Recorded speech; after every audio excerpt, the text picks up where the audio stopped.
Agradeço a presença de todos, primeiramente. Essas aulas semóticas aqui, a ideia dessas aulas aqui é mostrar uma coisa diferente para vocês, né, do que vocês estão acostumados no dia a dia, né, nas aulas do dia a dia. E que a gente vai falar hoje é a respeito de dois assuntos interessantes, que seria absorção e espalhamento. Só que esses assuntos são bem amplos e a gente vai restringir a alguns conceitos apenas, não significa que vocês vão saber tudo, sair sabendo tudo sobre absorção e espalhamento. A gente vai só mencionar algumas curiosidades a respeito desse tópico e a gente preparou algumas demonstrações com relação a isso. Nessa parte de absorção e espalhamento, a gente vai enfatizar a parte de cores, a observação de cores. Por que a gente vê uma determinada cor, por que a gente vê o céu azul, por que a gente vê o pôr do sol vermelho. Isso é o final da aula que a gente quer passar para vocês, tá? E qualquer dúvida, se estiverem no meio da aula, vocês podem parar, interromper e perguntar. De vez em quando, se puder, eu faço alguma pergunta, mas vocês também podem fazer se tiverem alguma dúvida a respeito. Meu nome é Lino e eu vou ter a ajuda do Leonardo e do André, que eles vão me auxiliar na parte de demonstração. E o tópico é a interação da luz com a matéria relacionada à absorção e espalhamento. A motivação seria, eu listei algumas perguntas, mas poderiam ser outras também. A gente vai falar um pouco sobre absorção e espalhamento relacionado às cores. Eu vou mostrar o espectro do Sol, mais ou menos, como que é, e tentar entender por que a luz do Sol é branco. E vamos discutir a respeito por que vemos as cores, né? Nesse tópico, o mais importante, ou um dos mais importantes, é o olho humano, né? Que é responsável pela visão das cores, no nosso caso.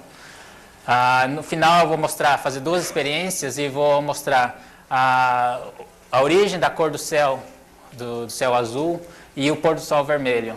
Tá? Eu vou mostrar o mecanismo responsável por esse processo, que é o espalhamento, e tentar embutir para vocês o conceito básico por detrás desse processo aqui.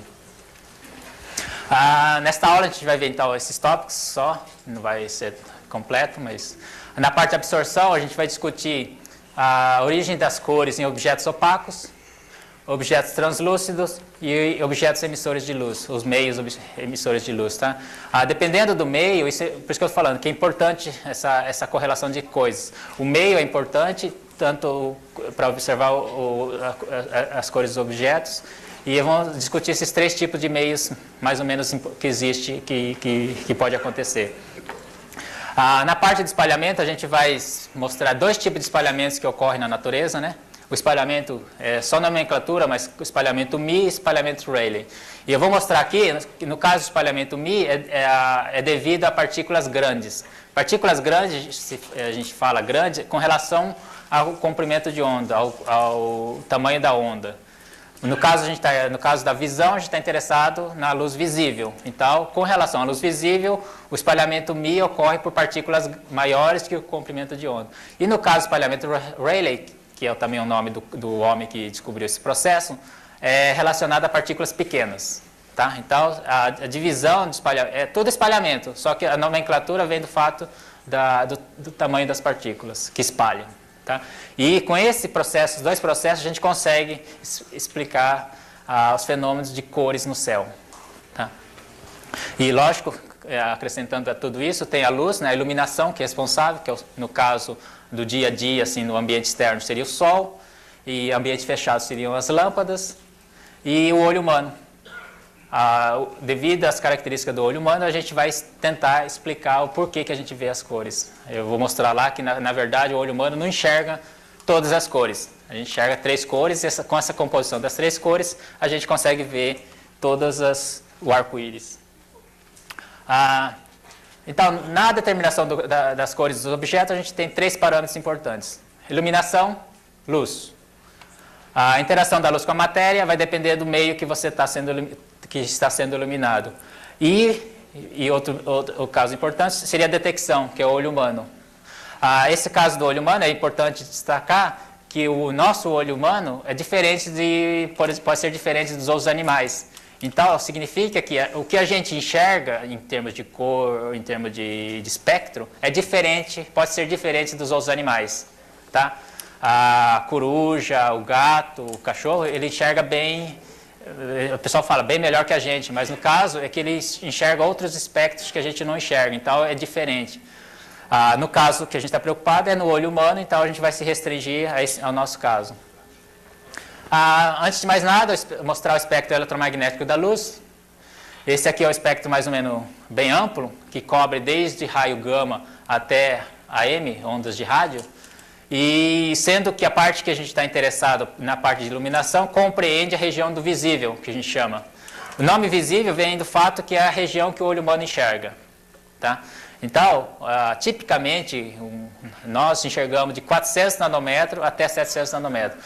Esse comprimento de onda, depois eu vou mostrar, é simplesmente uma maneira de você quantificar. Você precisa de um número para quantificar. E para a região do visível, o que a gente mais usa é comprimento de onda e a metragem, não sei, a escala é nanômetro.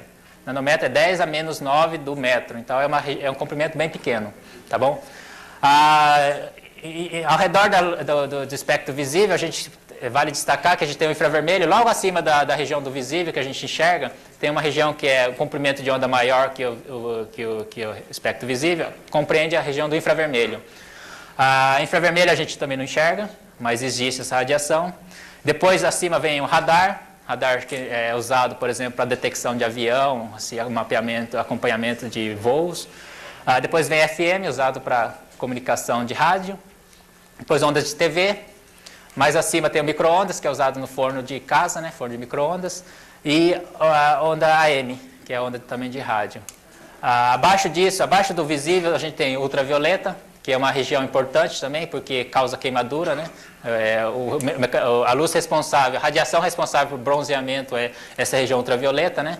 E os médicos recomendam evitar essa luz para evitar câncer, por exemplo, de pele. Logo abaixo tem o raio-x, que é usado para fazer radiografia, por exemplo, né? Porque ele tem a capacidade de penetrar a pele humana, né? Então você consegue tirar uma sombra dos seus ossos, né? Alguma coisa assim. Mais abaixo tem os raios gamas. Os raios gamas são radiações ionizantes, que isso pode causar danos no DNA, por exemplo. Tá? E todo esse espectro é parecido com a luz, só que a gente não enxerga. Então, quer dizer, não é que a luz visível é a radiação mais importante. Significa que todas essas são ondas e tem uma característica relacionada a ela. A onda aqui para mostrar só para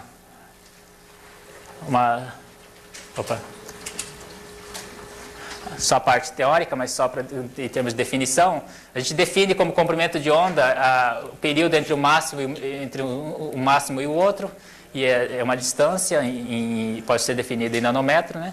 E também está relacionada à frequência da luz, relacionada ao período da luz, e por essas relações aqui. Então é uma radiação que oscila no tempo e tem uma certa distância de propagação. E é determinado, o comprimento de onda basicamente é a velocidade de propagação dividido pela frequência da radiação. Aqui eu vou começar a mostrar alguns espectros de luz, né? Espectro, então, por que é importante definir, por que eu enfatizei o comprimento de onda? Porque para o dia a dia, a gente está acostumado a falar a luz é vermelha, a luz é verde, a luz é azul. Mas, para ser mais exato, a gente precisa de um número quantificador. E para quantificar, é mais conveniente você definir, por exemplo, comprimentos de onda, que na região do visível é o que a gente mais usa. Poderia usar outros tipos de nomenclatura, mas vamos considerar o comprimento de onda. O espectro do Sol, por exemplo, compreende uma radiação bem ampla, né, que vem desde o ultravioleta, vai até o infravermelho. E a região principal que o olho humano enxerga é entre 400 nanômetros e 700 nanômetros. A região visível, que a gente chama. Essa é a região visível. E o Sol compreende toda essa radiação, todo esse espectro. Por isso que o Sol é branco. O Sol tem todas as cores, então, se você joga a luz do Sol para iluminar alguma coisa, ele tem característica branca, não é vermelha, não é azul, nem nada. Ele tem todas as cores. A mesma coisa acontece com uma lâmpada de filamento, uma lâmpada fluorescente, por causa desse espectro aqui. Agora a gente vai mostrar alguns espectros, só para vocês verem e entenderem melhor esse conceito de luz, de iluminação. Vamos pegar o Sol primeiro? Primeira coisa que a gente vai tentar mostrar aqui. Aqui a gente tem um espectrômetro, um mini espectrômetro, que agora com avanços tecnológicos, a gente pode trazer um espectrômetro em campo. Eu vou só tentar salvar aqui. Tá bom, salvei. Esse é aquele espectro anterior que eu tinha mostrado, é um espectro obtido da literatura, né? Aqui eu fiz o espectro real do Sol aqui de São Carlos, né? Aqui o espectro do Sol de São Carlos. E o que a gente gosta de notar aqui é que possui, além da banda larga que eu mencionei, ele tem luz desde 400 nanômetros até 700, até 800 nanômetros, toda a região do visível ele tem.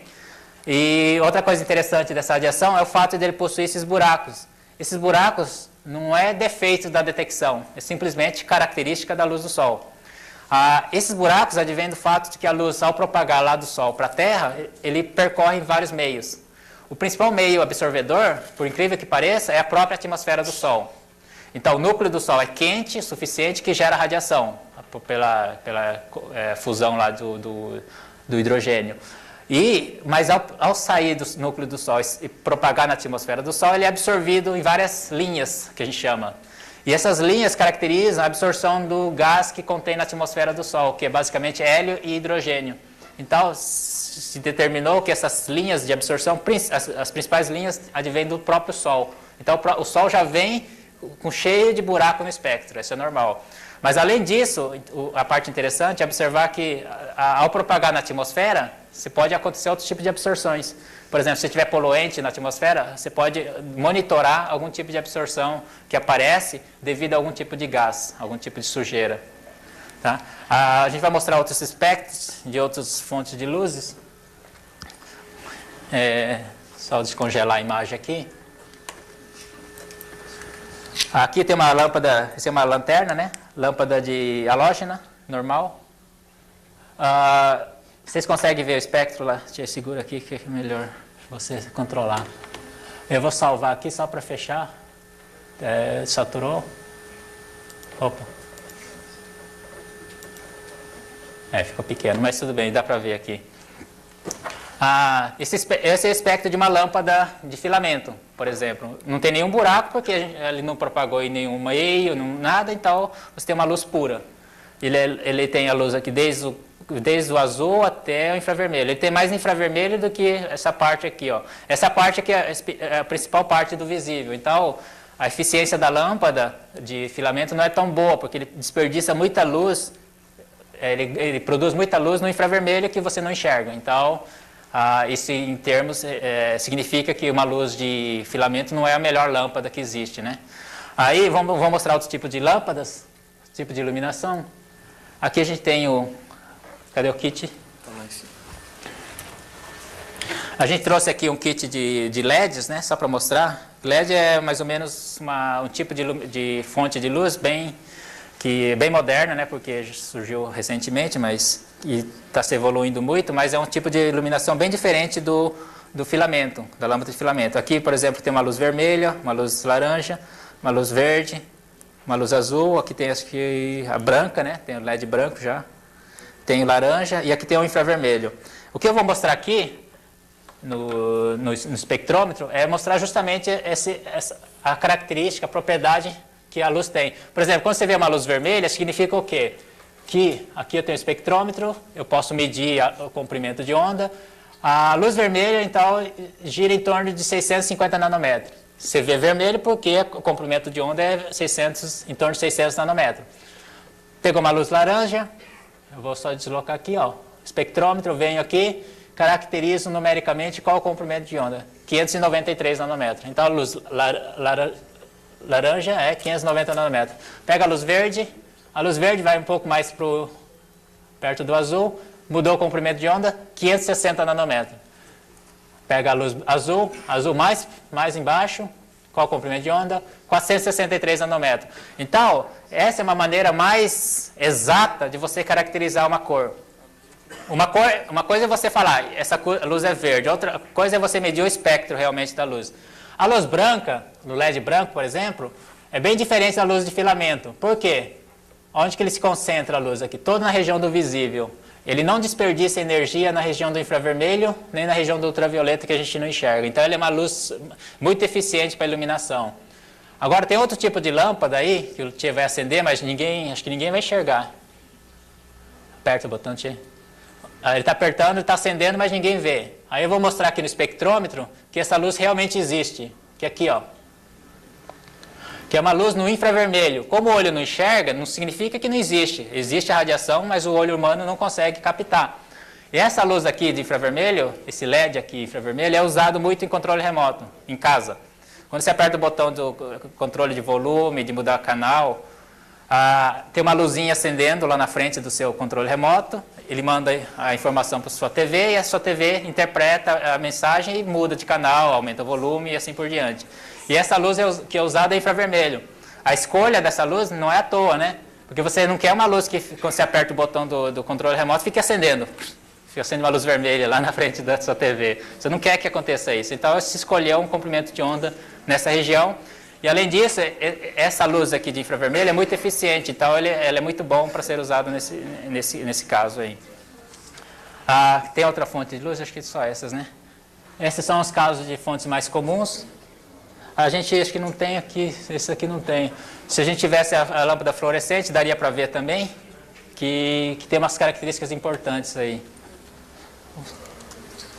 Continuando aqui, a próxima componente importante, depois da iluminação, seria o próprio objeto, o próprio meio. Aí vai depender do tipo de meio, se é meio opaco, se é translúcido ou se é o meio emissor de luz. Esses três meios que a gente destacou aqui. Os meios opacos, por exemplo, pegam uma cadeira, pegam uma maçã. Por que a maçã é vermelha? Tá? Essa é a primeira pergunta. Por que a gente vê a maçã vermelha? Tá? Tá? Exatamente. A gente tem uma luz aqui. Vamos supor no caso mais comum. A gente tem uma iluminação de luz branca, luz de ambiente aqui, ou luz do sol, que é luz branca. Você ilumina a maçã é vermelha porque ela reflete a luz vermelha e absorve as outras cores. Então, o que você capta da maçã é a luz refletida. Agora, por que eu falei que a iluminação é importante? Se por acaso eu trocar a iluminação, colocar estiver no escuro completo, eu não vejo a maçã, né? Aí eu pego uma luz infravermelha e ilumino ela, não vejo nada. O seu olho não enxerga. Então não adiantou nada. Mas aí eu venho lá, tem uma lâmpada lá, eu tenho um LED azul, vou iluminar a maçã com LED azul. O que vai acontecer? Que cor que eu vou ver a maçã?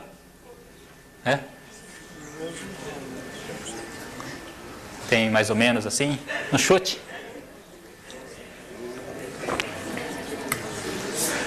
Provavelmente, se você tiver sorte, você vai ver a maçã, mas você vai ver a maçã azul. É a primeira coisa, se você tiver sorte. Mas, se a maçã fosse um meio totalmente absorvedor da luz azul, você veria a maçã preta, escura, porque ele não reflete a luz azul. Então, se não reflete, você vê escuro. Se reflete, você vê a cor que está sendo refletida.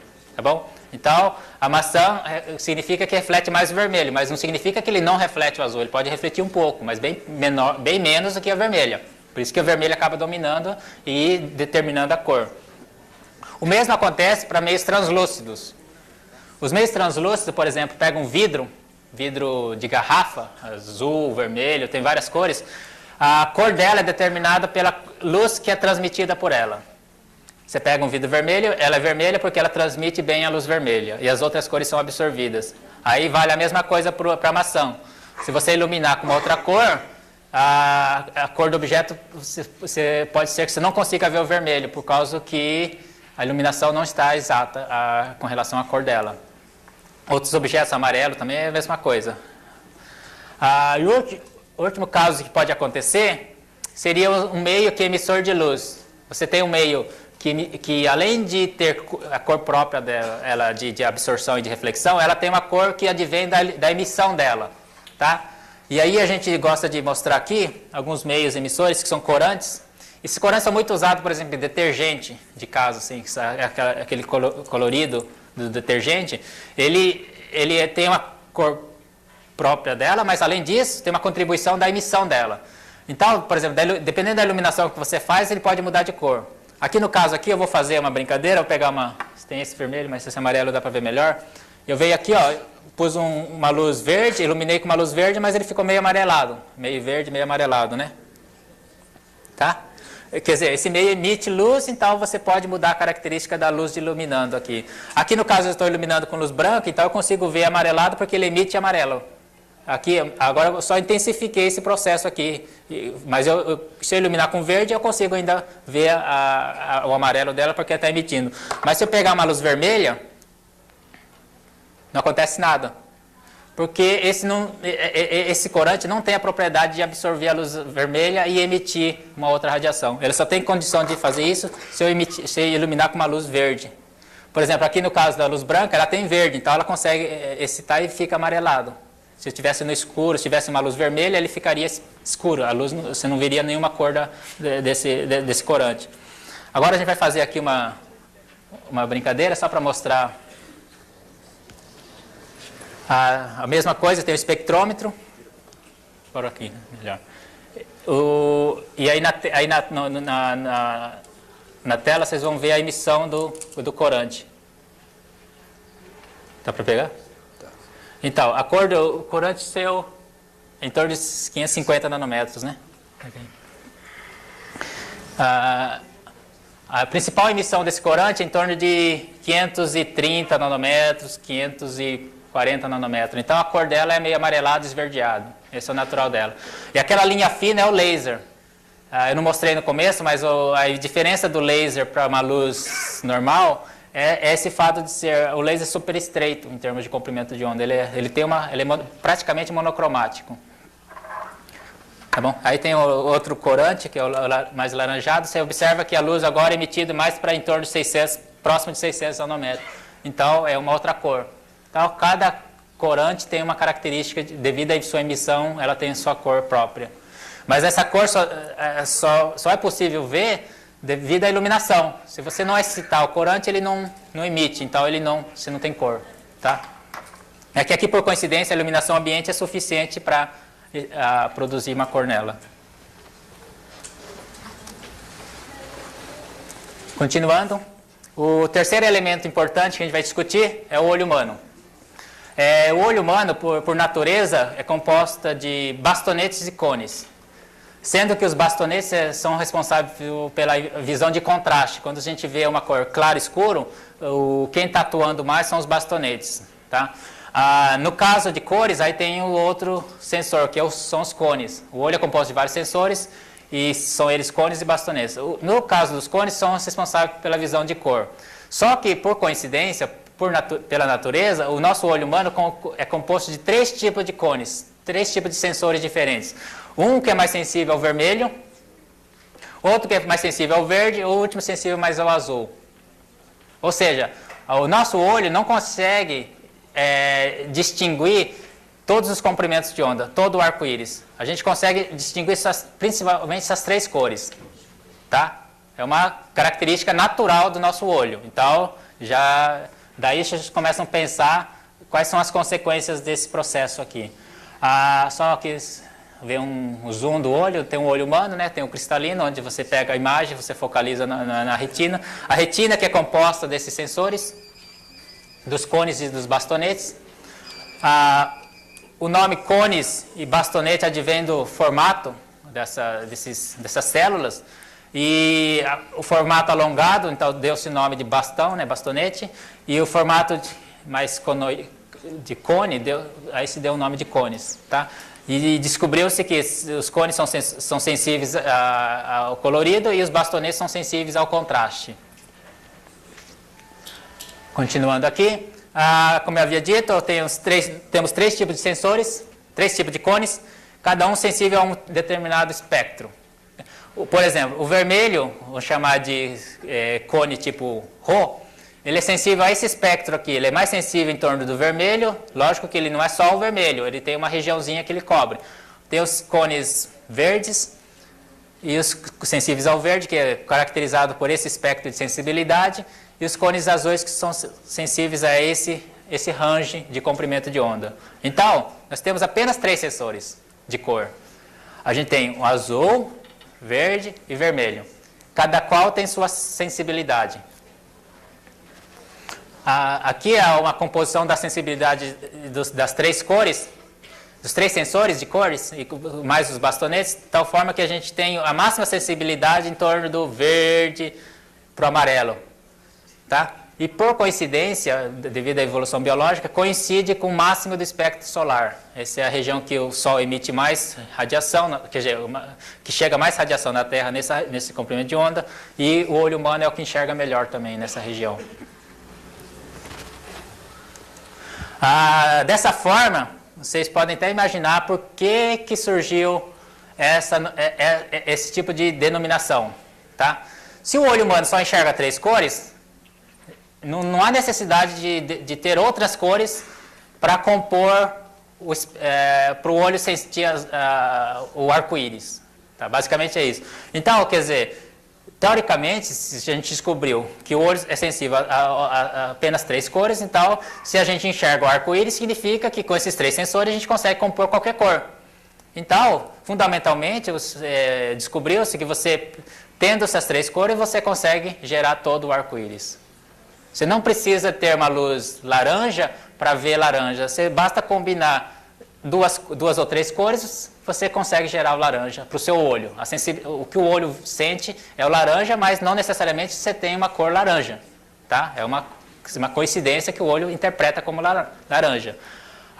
Dessa forma, definiu-se as cores primárias, nesse caso de emissão, que é a luz verde, vermelha e azul.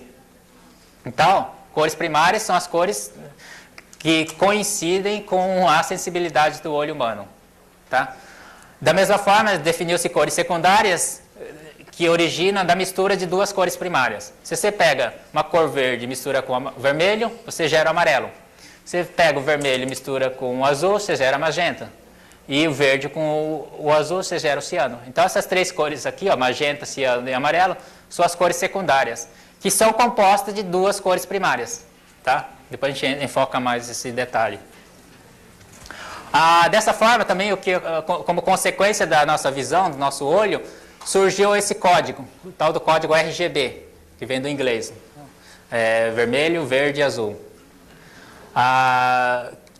Quem já teve curiosidade de ver um monitor de TV de perto? Tá? Isso vem diretamente da consequência da nossa visão humana. Você, para produzir o colorido da TV, você não precisa ter uma TV que produza o arco-íris. Basta que ele tenha 3 emissores de luz. O vermelho, o verde e o azul. Se você pegar uma lente de aumento bem forte e pôr na frente da TV, você consegue ver os pixels da TV lá. Aí você vai ver que tem 3 emissores de luz. Uma cor verde, uma cor vermelha e uma cor azul.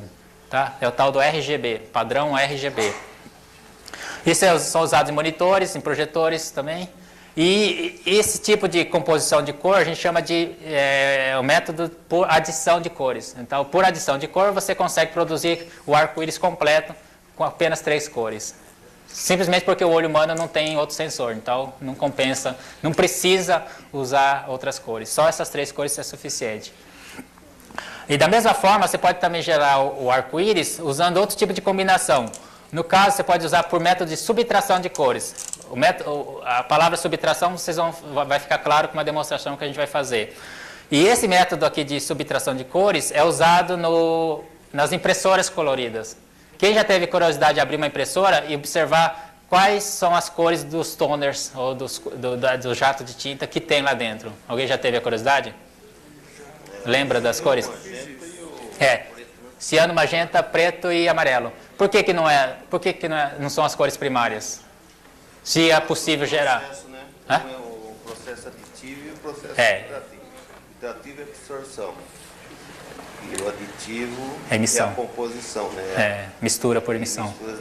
Da luz. Mais ou menos esse mesmo. Esse é o caminho mesmo. Então, o processo de pintura em geral é por subtração de cores. No caso da impressora, por que tem que usar esse método de subtração de cores? Porque no método de impressão, normalmente o que vai acontecer quando você vai imprimir um colorido, produzir todas as tonalidades de cor, você sobrepõe tinta. Você sobrepõe uma tinta na outra. Se você sobrepor 2 cores primárias, você vai neutralizar, vai ficar preto. E se você sobrepor 2 cores secundárias, não. Que eu vou mostrar agora nessa demonstraçãozinha mais ou menos simples, mas é bem ilustrativo no que a respeito.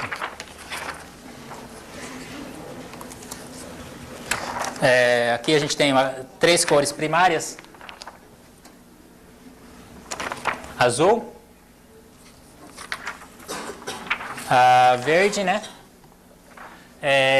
E vermelho. Como eu havia dito, se eu tentar sobrepor duas cores primárias, o que vai acontecer? Dá o preto. Entendeu? Então, eu não conseguiria fazer uma impressora colorida usando as três cores primárias.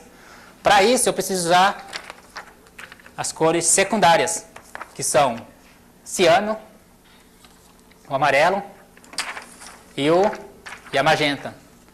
Com essas cores secundárias, qual a razão? Como a cor secundária permite a transmissão de duas cores simultaneamente, então, se eu colocar a intersecção de duas cores, assim não pega direito. É que algumas cores dão mais certo que as outras. A composição do filtro amarelo com o filtro magenta sai o vermelho. Vamos ver se as outras cores dão certo. Aqui o problema é da tonalidade, que às vezes não ajuda. Vou pegar o amarelo e azul. O amarelo e azul, o que deve transmitir? Isso é a razão que a impressora usa o método de subtração de cores, não de adição de cores. Tá? Você precisa, quando você sobrepõe duas tintas, você não quer que fique preto, você quer que fique na cor que você quer. E aí, dependendo da tonalidade, da quantidade de tinta que você coloca de cada cor secundária, você consegue gerar as outras tonalidades intermediárias. Tá? E aqui a gente, antes de mostrar esse daqui, eu vou tentar exemplificar o que aconteceu.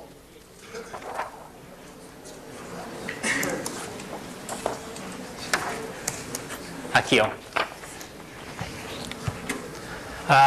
No caso do olho humano, então, se você excita o olho humano com uma cor verde, você preferencialmente excita os cones sensíveis ao verde. Se você tem uma luz vermelha, preferencialmente você excita os cones sensíveis ao vermelho, o azul para o azul. E agora, no caso só enfatizando novamente, a composição de cores aqui dos filtros ciano, amarelo e magenta, que aconteceria isso, você teria uma luz branca, o filtro ciano deixa passar a cor verde e azul, o amarelo, verde e vermelho, o magenta deixa passar o vermelho e o azul. E da mesma forma, o olho humano tem essa sensibilidade, ele sente, quando você ilumina, você vê a cor amarela, na verdade a gente vê amarelo porque o nosso olho está, o sensor do verde e do vermelho do nosso olho está sendo excitado, estão sendo excitados ao mesmo tempo. Então, o cérebro interpreta com uma cor. O mesmo é válido para magenta e para o... Opa, é que faltou lá. E seria para o caso do ciano. Só para fechar essa parte aqui da parte de composição de cores, eu vou mostrar uma coisa interessante. A gente fez uma brincadeira aqui, ó, que foi o seguinte: a gente imprimiu numa transparência 3 figuras separadas, uma mesma figura, mas com 3 composições de cores diferentes. Aqui a gente imprimiu só o ciano, aqui a gente imprimiu só o magenta, só a tinta magenta da impressora, e aqui é só a tinta amarela da impressora. E para melhorar o contraste, se adicionou o preto, mas só para melhorar o contraste. Não é que é necessário o preto para compor as cores. Se a gente coloca as 3 cores, por subtração de cores, a gente gera o colorido. Então, essa é a razão que a impressora colorida usa essas 3 cores secundárias, não as cores primárias. Tá? Senão seria, se eu tentasse usar 3 cores primárias, sairia um preto único aqui e não viria nada. E como eu havia dito, o preto, eu vou tirar o preto aqui, ó. Ainda a gente consegue ver o colorido, mas só que o preto só adiciona-se para melhorar o contraste de sombra. Tá? E por isso que a impressora então tem o preto a mais, na verdade. Tem o preto, o amarelo, o magenta e o ciano. Então, feita essa breve introdução explicação sobre as cores, vamos agora para tentar explicar a cor do céu, tá? Isso aí só foi uma introdução porque eu mostrei essa parte que enfatiza bem a parte da resposta do nosso olho humano. Então, o olho humano é importante para a observação das cores. E no caso do céu, é a mesma coisa. O olho tem uma importante contribuição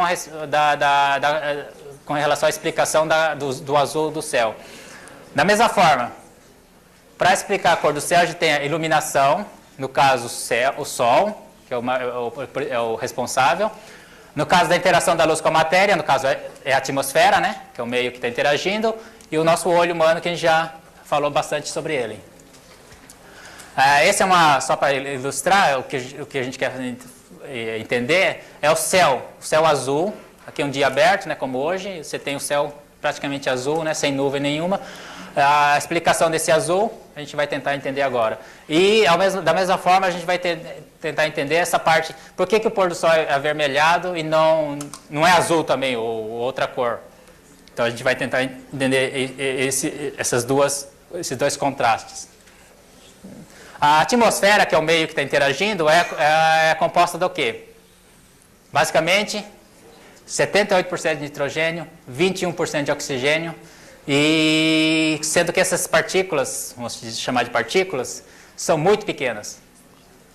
Muito pequenas com relação ao comprimento de onda visível. Eu enfatizei bem, onda visível é 400 nanômetros até 700 nanômetros. Então, essas partículas têm dimensões muito menores, 10 mil vezes menores que o comprimento de onda que a gente está interessado. E, da mesma forma, na atmosfera pode conter o quê? Tem desde vapor d'água, né? E cristais de gelo em altas altitudes e poeira. Poeira inclui poluição, um monte de outros contaminantes que pode ter na atmosfera. E gotas d'água, que também é bastante importante. E a dimensão desses outros compostos, desses outros que compõem a atmosfera, pode ser grande, da ordem de muito maiores, pelo menos, que o comprimento de onda da luz que a gente está iluminando, que é a luz do Sol. Então, com isso, convencionou-se dividir em duas classes de espalhamento. O céu, como a gente não tem absorção, porque a gente não tem, só se tiver casos excepcionais de meio absorvedor, mas normalmente só tem agente espalhador. Então, nesse caso aqui, dependendo do tamanho da partícula, se dividiu em duas classes, espalhamento de Mie e espalhamento de Rayleigh. É só o nome dos caras que estudaram esses processos aqui. O espalhamento de Mie é quando o espalhamento acontece devido às partículas pequenas, ou pequenas com relação ao comprimento de onda visível, isso que se define. Então, se você estudar esses tipos de espalhamento, você subdivide em duas áreas, em dois casos extremos aí. Ou a partícula é grande ou a partícula é pequena. E cada caso vai ter um comportamento diferente devido ao tamanho dessa partícula. Então, estudando esses processos, teoricamente, e fazendo experimentos, determinou o seguinte, que se o espalhamento é devido a partículas grandes, o espalhamento acontece insensivelmente ao comprimento de onda. Ou seja, independente da cor da luz que você joga, ele espalha na mesma intensidade. O mesmo é válido para a polarização da luz. Ele é insensível à polarização da luz incidente. Então, ele espalha igualmente todas as cores e todas as polarizações aleatoriamente. No caso do espalhamento de Rayleigh, descobriu-se o seguinte, teoricamente, resolveu-se o fenômeno de espalhamento e descobriu-se o seguinte, que o espalhamento de partículas pequenas depende do comprimento de onda, tá? E depende também da polarização. E, principalmente, ele é proporcional a 1 sobre lambda quarta, tá? Essa proporcionalidade é fundamental para entender a cor azul do céu. Então, o Mi é insensível ao comprimento de onda, então significa que espalha igualmente todas as cores. Significa o seguinte, se eu tiver o Sol iluminando essas partículas, o que vai aparecer para o nosso olho? Cor branca, porque ele espalhou igualmente todas as cores, então a composição de todas as cores vai gerar o branco. Então, isso vai acontecer, por exemplo, em nuvens. Nuvem é devido ao espalhamento de Mi. Sereno, nevoeiro, todos esses processos são espalhamento Mi. Por quê? Porque são partículas grandes, né? A gota d'água é grande. A gota d'água é transparente, em princípio, mas quando você ilumina devido ao espalhamento, ele parece branco, porque ele espalha todas as cores igualmente, tá? Então, essa a principal característica é o branco, se você ilumina com uma luz branca. Se você iluminar com uma luz vermelha, vai ser vermelha, se iluminar com uma luz verde, vai ser verde, e assim por diante. Então, ele não altera a tonalidade da luz espalhada, da cor. No caso do espalhamento Rayleigh, não. Ele vai ser proporcional a 1 sobre lambda quarto. Se você pegar esse número aqui e resolver, você vai descobrir o seguinte: conforme eu reduzo o comprimento de onda, vou para o azul, esse número aqui, ó, ele aumenta. Então significa que o espalhamento é mais eficiente para o azul do que para o vermelho. Tá? Então, ou seja, menores comprimentos de onda espalham mais, ou seja, a cor azul espalha mais. Mas aqui entra a parte fundamental. Por que não é violeta o céu? Porque a gente não enxerga violeta. A tendência é que o céu, quer dizer, a nossa atmosfera espalha mais para o ultravioleta do que para o visível. Só que nosso olho humano não enxerga ultravioleta. Então, a última parte do espectro que a gente enxerga é o azul. Então, o que acaba predominando para a nossa visão é o azul. Então, a gente vê o céu azul. Aqui, ó, espalhamento de Mi, enfatizando cada espalhamento. O espalhamento de Mi acontece o que acontece nas nuvens. A nuvem tem nevoeiro, o que é comum também é aquela névoa seca, por exemplo. Por que fica esbranquiçado o céu quando tem névoa seca? Névoa seca normalmente é poluição.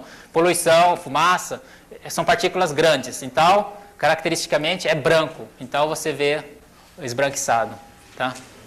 A noite inverte, porque se você estiver na rua, a iluminação de amarela vai predominar o amarelo. Então, o sereno fica amarelado, as nuvens ficam amareladas, porque ele espalha igualmente as cores. Então, se você tem uma iluminação amarela, se reflete amarelo.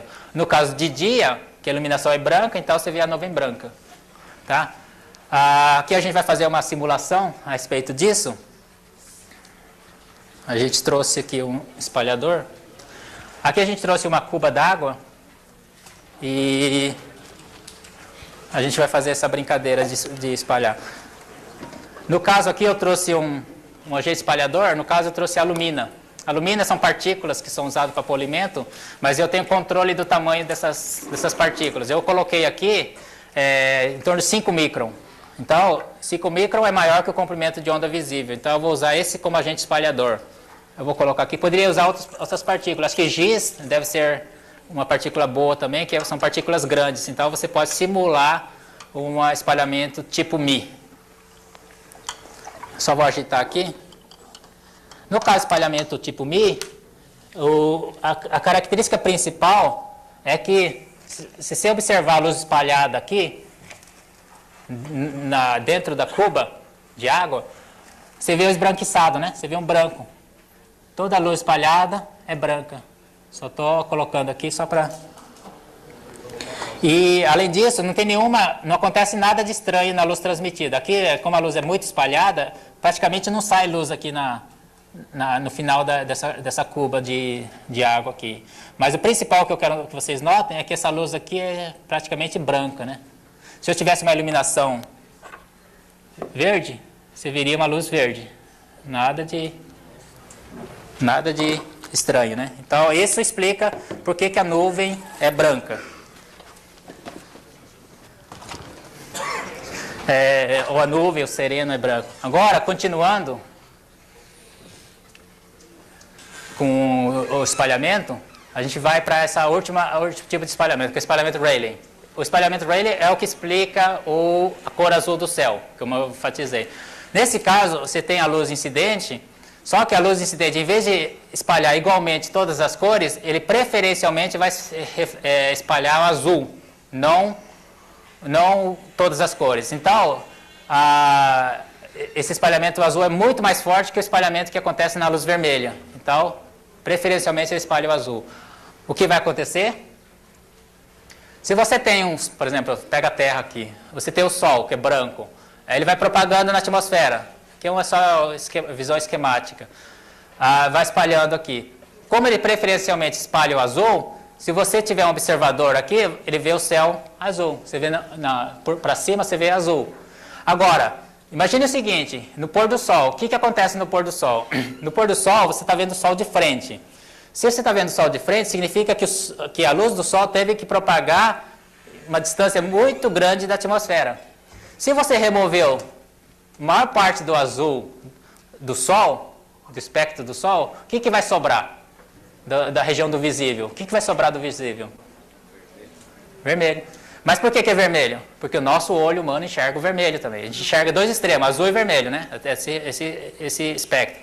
Então, se a gente remove todo o azul, vai sobrar o vermelho. Fala. Ah, não, o verde é misturado no meio. Então, o verde vai contribuir para os dois lados e você não acaba notando. Você não consegue ver contraste. Então, se você espalha o azul, se você remove o azul, o que sobra? A maior parte é para o espectro do vermelho. Então, o pôr do sol tende a ficar vermelho. Aí não sofre um pequeno desvio em relação... Até a curvatura, sim? Sim, mas isso a gente... A tendência do vermelho penetrar mais na Terra. Não, isso daí já cogitou-se isso na época, em 1960, 1600. Eu já li a respeito disso. Mas descobriu-se que o índice de refração do ar é insuficiente para provocar qualquer efeito de prisma. Não existe. Já foi se comprovado isso. Então, a cor do céu é realmente devido a esse tipo de espalhamento aqui. Então, o céu azul, você vê a luz espalhada devido ao espalhamento que acontece na propagação. E a luz vermelha você enxerga porque se você remove o azul, o que sobra é o vermelho. Novamente a gente vai fazer o experimento, só que agora a gente vai trocar o agente espalhador. Nesse caso a gente vai colocar um leite. O leite é composto de moléculas de gorduras e essas moléculas podem ser bem pequenas. E a gente aproveita dessa propriedade para poder fazer o espalhador. Da mesma forma aqui, ó, a gente não tem nenhum agente espalhador, você não vê nenhuma luz espalhada.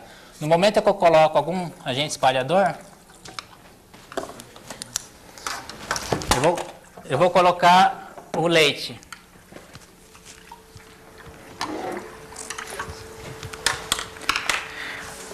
Devido ao fato do leite ser composto de moléculas pequenas, tem que agitar mais um pouco aí. Eu vou agitar direitinho que não está homogênea a solução ainda.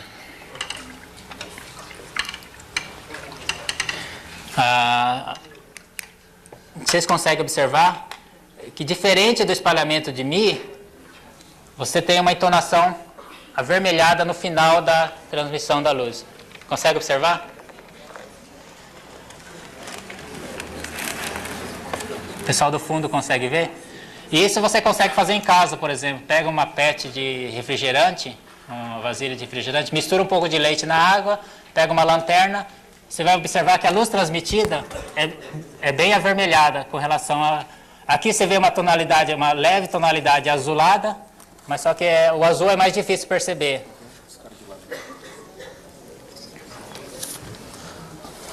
O pessoal do fundo consegue enxergar?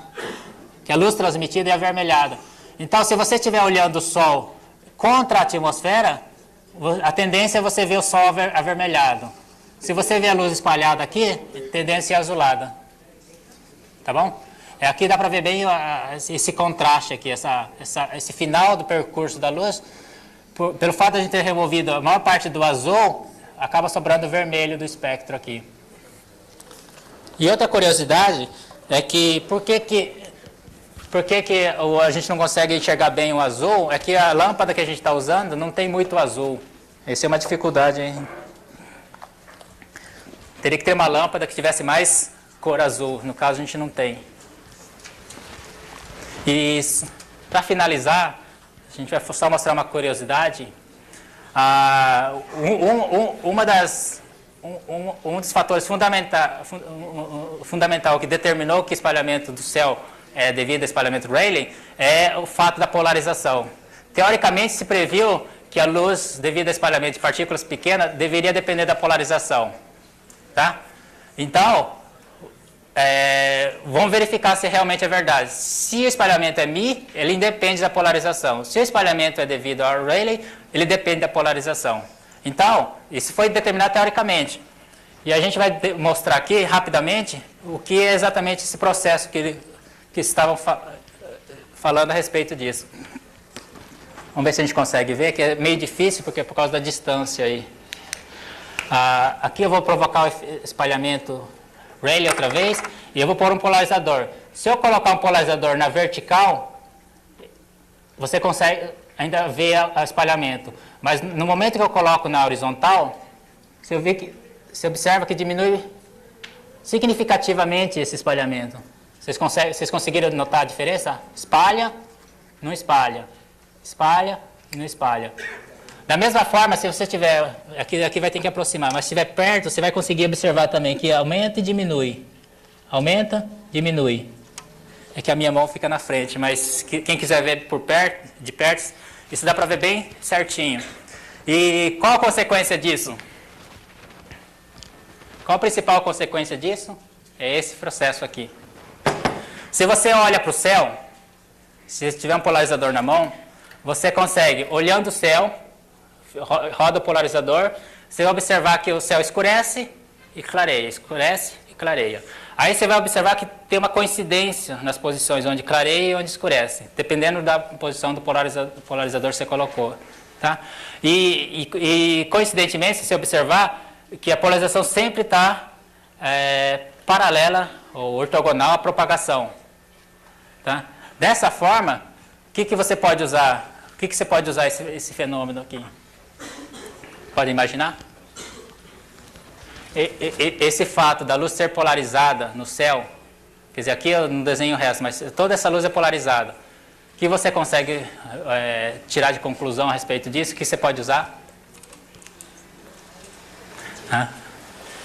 É um método novo de orientação. Isso substitui a bússola, por exemplo. Por que substitui a bússola? Porque se está relacionado à posição do Sol, se a polarização sempre está perpendicular à propagação da luz, você consegue, olhando para o céu, dizer o Sol está lá, o céu está aqui, mesmo sem saber, sem ver onde está o Sol. Você consegue descobrir onde é o norte e o sul. Só com uma pequena fração do céu. Você consegue olhar, determinar, seria como uma bússola. Funciona como uma bússola.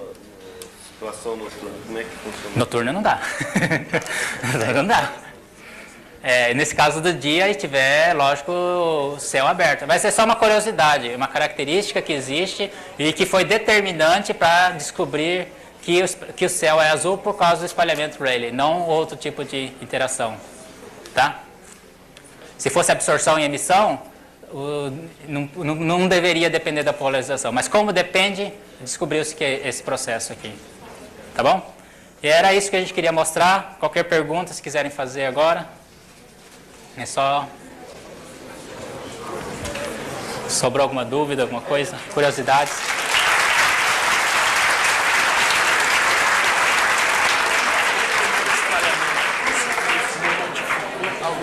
Hã?